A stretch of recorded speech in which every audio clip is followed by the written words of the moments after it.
السلام علیکم ورحمۃ اللہ وبرکاتہ۔ بسم اللہ الرحمن الرحیم۔ سوال: برائے کرم بتائیں کہ امام مہدی کے ظہور کی علامات کیا ہیں؟ کیا ان کی پیدائش کے بارے میں آپ کو کوئی علم ہے؟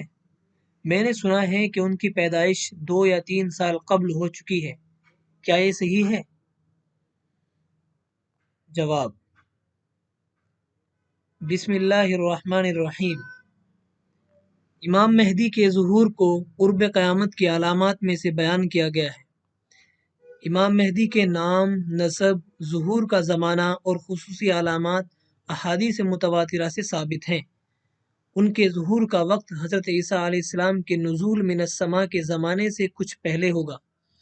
ان کا نام محمد بن عبداللہ اور ان کی والدہ کا نام آمنہ ہوگا۔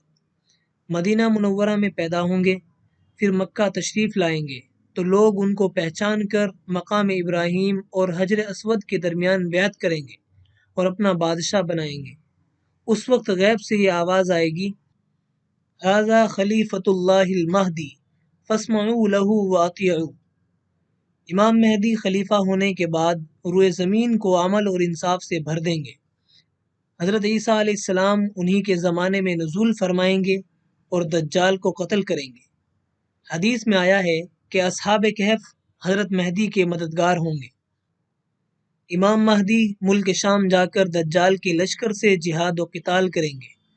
اس وقت دجال کے ساتھ 70,000 یہودیوں کا لشکر ہوگا۔ یہ سب علامات اور اس کے علاوہ اور بھی علامات احادیث متواترہ سے ثابت ہیں۔ امام مہدی کا ظہور کوئی ڈھکے چھپے انداز پر نہیں ہوگا، بلکہ برملا ان کا شہرہ ہوگا، اور احادیث میں بتلائی ہوئی علامات ان پر من نوعاً صادق آئیں گی کہ کسی قسم کا خفا باقی نہیں رہے گا۔ ایسی علامات والا شخص پیدا ہو گیا، میرے علم میں نہیں ہے۔ واللہ تعالی عالم۔ دارالافتاء، دارالعلوم دیوبند۔